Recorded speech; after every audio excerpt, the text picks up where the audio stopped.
Let's learn how to control volume with iMovie for the desktop. In this session, we'll learn how to control volume for a video clip, detached audio, and a soundtrack. iMovie for the desktop offers a variety of different controls to fine-tune your volume. So how do I control volume for a video clip? First of all, I have to select it. This is my fourth clip in my timeline. And if I go to my viewer and click on my volume icon, I've turned on my volume controls. You notice there's a thing called auto over here. I'm going to turn it off. And with auto, when we turn it on, you can see my waveform changing down below. It actually enhances the audio. It raises it where it needs to be, controls some background noise. It just does an overall enhancement of the audio. Next to it is my overall control. I can move my audio up and down this way. You can see my percentages change. Bring it back to 100%. So by my volume control in my viewer, auto, bring it up and down. We'll get to this piece a little later on. Now if I click on my clip in my timeline, I can also do some basic adjustments. Notice I have a cursor up and down. I can slide, I can actually make adjustments up and down, control my volume. And if you notice, I bring it up to 400%, and if I zoom in a bit here, you notice there's a little bit of yellow. That means your clip is clipping, it's starting to distort. In red, that means it's distorted. And so what we want to be able to do is make adjustments to eliminate those issues. Clipping and distortion are not good. So I'm going to bring this down a bit.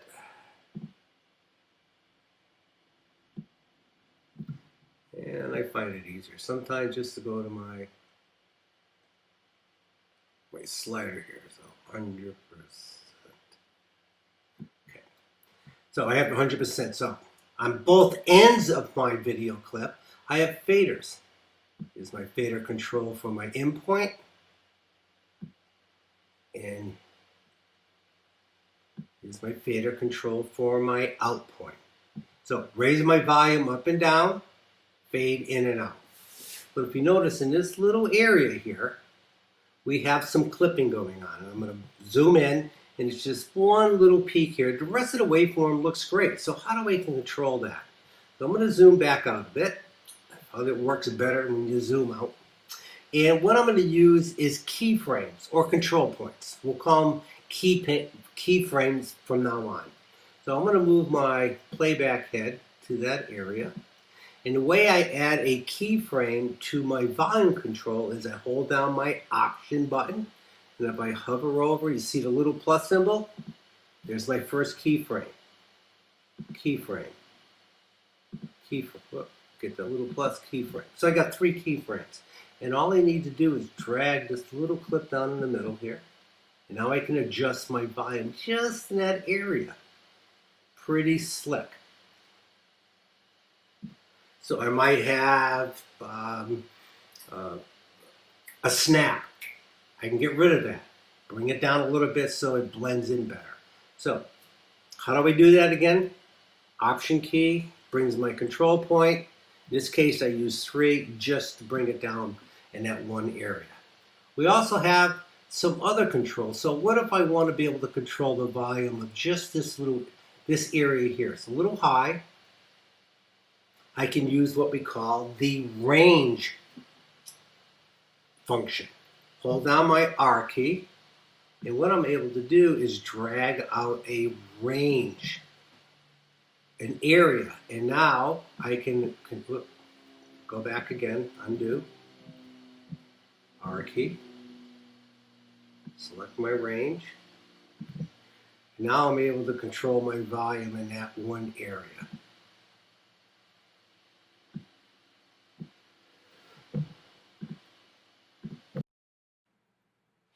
Now that we learn how to add keyframes and use the range command to control volume in a specific part of the waveform, let's learn how to use detached audio. In this particular clip, I have some nice background noise that I like to use in the beginning of my project. If I play my project, it's nice. And yeah, later on I'm going to add a soundtrack. That's how I'm going to close out this session. But right now, I want to be able to just put some background noise in just to spice it up a bit. So I click on the clip, and I'm going to go over to volume control here. And just raise it up a little bit. Just give it a little more See how it sounds.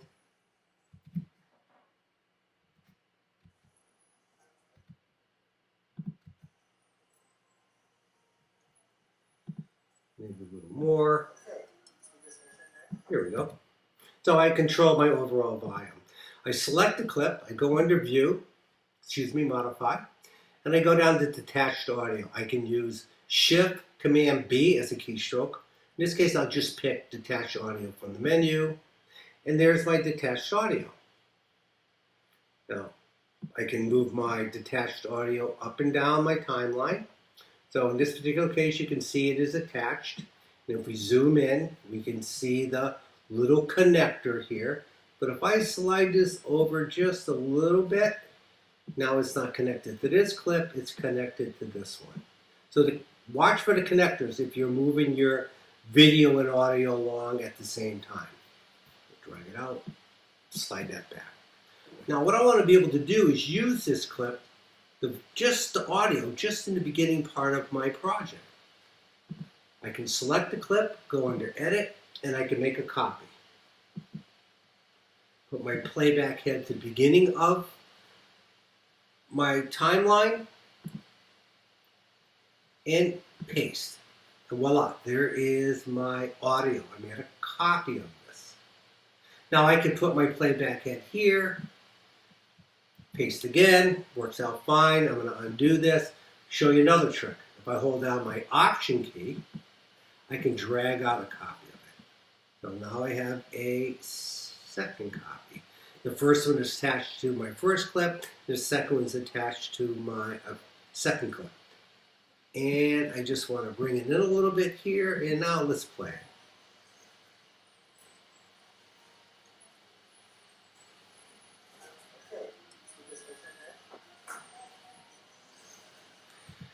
Adds a little bit of ambience to the background. It's not here to overwhelm. So, detached audio. I can detach my audio from any clip that has audio, video clip. I can move it up and down to my timeline. I can cut and paste it, or I can option drag to make additional copies of it. Now that we have our detached audio in here, let's do our last piece and let's add a soundtrack. So if I come over to audio, we have sound effects.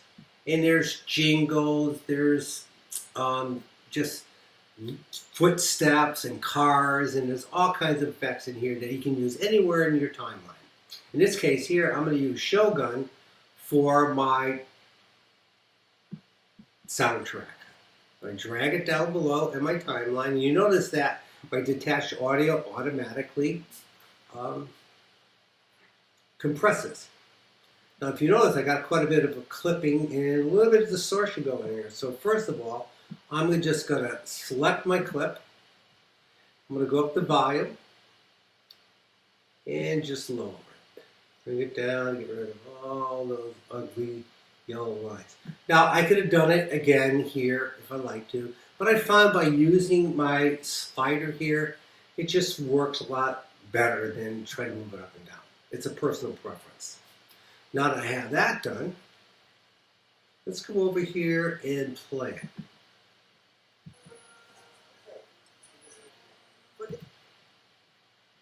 Bring this up a little. It's a little too low for me. I sticky rice, the dry one. That one is already soaked in the water for like overnight, but this is the dry one. You see, it's white and thick. Still a little low. Let's bring it up. There's a reason I'm doing this in the beginning. My clip comes in.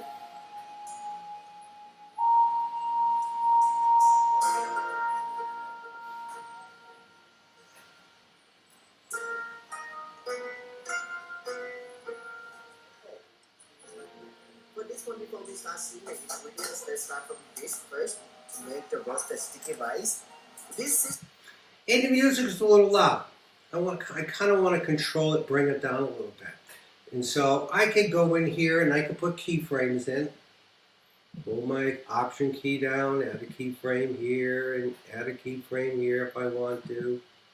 I could hold down my range key and drag out a range if I want to and control that volume. But I'm going to use a new function. I'm going to select this clip here, because this is the one with my dialogue. Actually, all these here. In a way, I selected multiple clips. Is I click on the first one, hold my Shift key down, and click on my last one. And what I'm going to do is come up in my volume control here, and I'm going to lower the volume of all those clips. And if you notice, it automatically lowered it. There it is, high, and now it's low. This is called ducking. So now, For this one, before we start seeing the ingredients, let's start from this first. Make the roast the sticky bite. and if I come down to my end of my clip here, That's it. the dialogue is begun. And the music automatically comes up automatically, and I did not have to make any adjustments. And it's a little high here. I'll probably adjust this a bit. There we go. So by using ducking, I select my main clip that I want the volume to stay perfect, and I just simply click on lower volume for other clips. And anything below this will automatically lower. So, controlling volume with iMovie for the desktop. I can select the clip, I can go to my volume control, I can automatically enhance it, I can control my volume by moving it up and down. I can also do to my timeline by adjusting my volume up and down. I can put control points in or keyframes. I can fade in and out if I want to.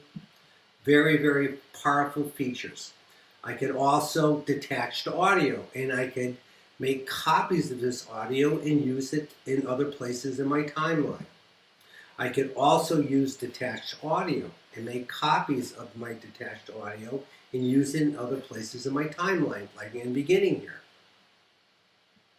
And then lastly, I can go into audio, add a soundtrack, and by using the ducking feature under volume, it automatically lowers and raises my volume of my soundtrack so it will not compete with my dialogue.